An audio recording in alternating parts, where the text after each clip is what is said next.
At Leavesden Studios, where they're filming Harry Potter and the Goblet of Fire, going behind the magic of this mega movie. In a moment, we'll see how they pulled off this amazing dragon chase. But first, I'm having a nose round Hogwarts. This library set is brand new for the Goblet of Fire, and there's over 7,000 books on the shelves here and in these stacks. 2,500, they're made from polystyrene. The other 4,500 are recycled from other films, and loads of them are actually old phone books. But it's the attention to detail that I find so incredible. Have a look at this. This is a Quidditch World Cup programme, and the detailing side is incredible. They've got sponsorship, they've got team news, and it's never going to be seen up close on the film. It is just mind-boggling. I think I found myself my first souvenir. This stuff is made from plaster and fiberglass, but it looks and it feels just like stone. Behind Dumbledore's desk is a room that has never been filmed in, and yet it's been dressed with as much care as any other part of the set. It all just goes together to make it feel so real, even though when you stood here, you know on just the other side there's a load of scaffolding holding it all up. But the sets aren't the only thing that's realistic here. As part of the Tri-Wizard tournament, each of the competitors has to retrieve one of these, a golden egg from a vicious fire-breathing dragon. Only one small detail, fire-breathing dragons. They don't exist, do they? Of course they don't. But for creature effects supervisor Nick Dudman, it's just another day at the office.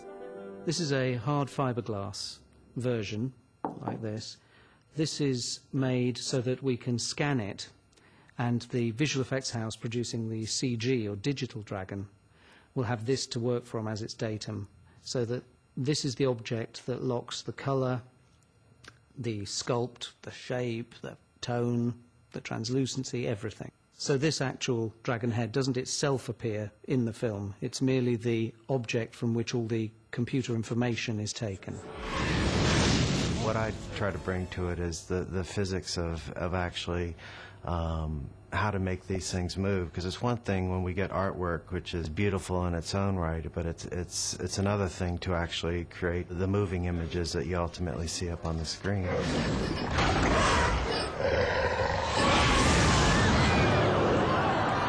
The huge arena that he first encounters the Horntail was built on the back lot, but we made it look like it was placed up in the Highlands of Scotland. The funny thing about the dragon sequence is just the iterations we went through to make something pretty heart-stopping, and I think we realized that through this huge chase that takes place in Hogwarts. We had to realize a lot of the caverns and twists and turns with the computer imagery, which was, I believe, the first time we've sort of done a computer version of Hogwarts. Stuff like the dragon sequence. 3, 2, 1, go! That should look brilliant. Have you got used to acting when there's nothing there? You know, sort of acting to a dot or acting to something that's going to get put on afterwards? Yeah, I suppose I have, really. I mean, because also it wasn't even much getting used to it involved, because I started at about 10, I think, 10 or 11, doing that kind of stuff where the other actor or the other creature isn't there. It's kind of all I've ever known. Did you or did you not put your name into the Goblet of Fire? No. But some of the other actors, like Miranda Richardson, who plays journalist Rita Skeeter, need to draw on their experience.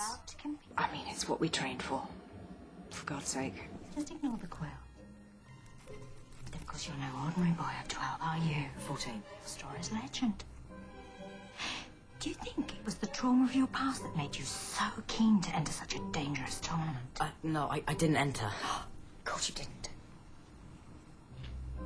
There was a whole load of us during the dragon tournament, sitting looking at a green screen and a man with a tennis ball going, and look at this now, and the dragon is coming down here now, and now we're here, and we have sort of like a sort of choreographed fireworks competition, you know, ooh, ah, ooh, dark. Young love. Rita is prone to getting the wrong end of the stick. But this is a film with some love stuff. She's just looking in the wrong place. Sorry, I didn't catch that. I was just wondering if maybe you wanted to go to the ball with me. Take it! Newcomer Katie Leung plays the part of Cho Chang, Harry's love interest. So you're set to be the envy of millions of girls around the world. I'm quite scared about that. Great. Can we just look at it back, please? It's just so magical. Like, you feel like you're in a dream, really, because, you know, obviously this kind of thing doesn't happen in real life. Harry, I'm sorry, but someone's already asked me. I like Harry in this way because he's sort of like Spider-Man. Hi, Harry. Well, he's like Peter Parker because he is a hero. He is brave and strong and courageous and loyal and brilliant person. Rubbish with girls. Which is fantastic because he's not like an archetypal superhero who are always brilliant with girls and they're always just great. And Harry was great. He doesn't get the girl in this, which is fantastic, really. No problem. Okay, good. Harry! But Harry, he does have really strong feelings for Chloe, even though he doesn't know her very well. He kind of has those conversations where you go, yeah, so how are you? Yeah. And then you have nothing else to say. And so it's very sweet, and I think it's quite an endearing part of Harry. But it's not just Harry who has to find himself a date. Wait, Hermione? You're a girl. You're well spotted. Can't we run away? Come on.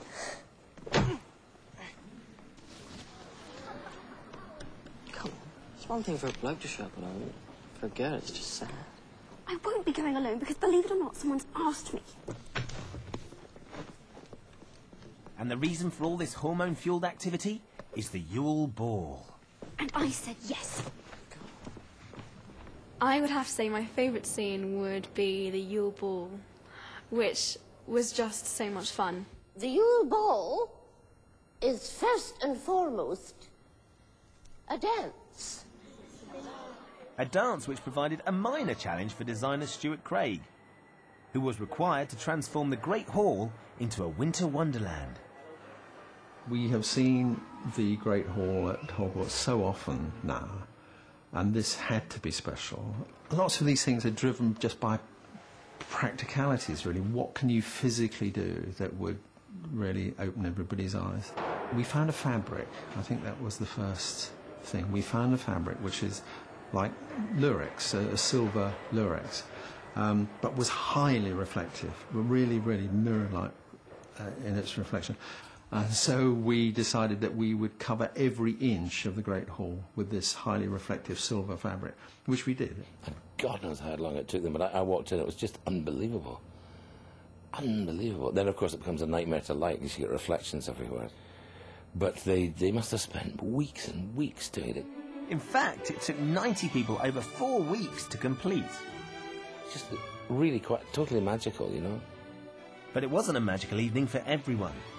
We always thought of the ball as the fourth task because the ball is where all of these emotional pigeons come home to roost. Harry and Ron, they've been desperate to find dates, and they've been so conscious of they've got to find dates and they've got to get the ball, they've got to have a great time. They get there and they kind of sit there going, oh, it's awful. And it is awful because they have a horrible time. And you watch them kind of groping about. Perhaps I should rephrase that. They don't know what to say, they don't know what to do. You watch them trying to discover just how to do very basic stuff. Harry's not with the person that he wanted to be. That Ron's like an idiot in his stupid, how's the band going, man, kind of outfit. Hermione has had rather more success. Her date for the evening is Durmstrang Triwizard champion, Victor Crumb. Hermione falls for Victor in a big way, doesn't she? And I think it's his muscles particularly that she likes. Well, it's not just the muscles, really. I don't think she can quite believe that he's looking at her, so she just dismisses it. And then it suddenly starts to hit home that can't quite be coincidence that he's been looking at her for this long and so often. They hint each other during the film, and then later on we see them come together. And then Ron gets extremely jealous. Is that Hermione Granger with Victor Crumb? No. I just think, you know, Ron, he was so sort of like cross and sort of jealous that he was miserable all the way through. Victor's gone to get drinks. She can't join us. No, we would not care to join you and Victor. Hermione gets very upset and they have a big argument. Because that's the thing, isn't it? Because as readers and as viewers, yes, we know that there's something that's unsaid between Ron and Hermione. And are they ever going to get it on? I hope so, anyway. I think it's a very sweet relationship that they have. It's a real love-hate thing. And it's one of those things that girls realise after a couple of years, that guys always tease the ones that they like, and I think maybe that will hit home with Hermione one day. What's with the flower? Hagrid, have you combed your hair? And Cupid is also firing an arrow in Hagrid's direction. He meets Madame Maxine, Olympe Maxine, who is also a half-giant, is the same height as him. In fact, she's taller. He's 8'6". She's 10 feet in her high heels, which she wears, which is just brilliant. 10 foot tall in her high heels. 9'6" without them. Blimey, that's one big woman. And he just falls completely madly in love with her. And she's not interested in him because he's a big hairy ruffian and she's very sophisticated, you know. The idea was that an 8'6" giant and a 10-foot giantess would go onto the floor and dance incredibly well and smoothly, you know. I mean, the obvious thing would be for them to crash into things and knock everybody over. But far nicer, far funnier, really, to have them incredibly smooth. And they're of course, doing sort of ballroom-type dancing while everyone else is doing whatever the cool thing was at Hogwarts. Whatever that cool thing was, the students needed a helping hand before they stepped onto the dance floor. Now, place your right hand on my waist. Where? My waist. And extend your arm. Mr. Filch, if you please. 1, 2, 3, 1. You got to learn to waltz. I did. What was that like? It was amazing. We had 4 or 5 dancing lessons with a fantastic teacher. Oh yeah, we were all in there doing it. I mean, I love dancing anyway. Some of us had more experience than others, and it was Are you saying that the boys were funny. rubbish? No, well, not all That's of the boys what were you're rubbish. getting at, isn't it? Actually, the ones that you'd expect would have been good at it. It was the really quiet ones that you suddenly turned around and thought, wow, check you out. The other thing that was very nice is seeing all those little slobs in their fine duds, all the girls in elegant little dresses and the guys are all got ties on. Hello, boys. Don't you look dashing? It was kind of like a big occasion, just because they'd never been sort of dressed up like that. There's never been an occasion like that in any of the books, where they were actually socialising and having a ball, literally. While they're all at the ball, I might just sneak off on a secret mission. Now, the prop store here at the studios is the most alarmed building on site, but fortunately, I've managed to find the keys.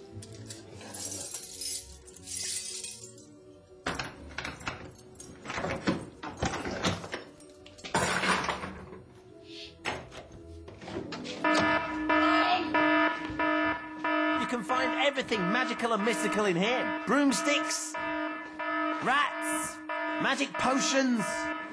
Wow, look, it's a wand. Of course, these things don't actually work. Oh, they do. After the break, Daniel pushes his body to the limits in this phenomenal underwater sequence. How on earth did they do that?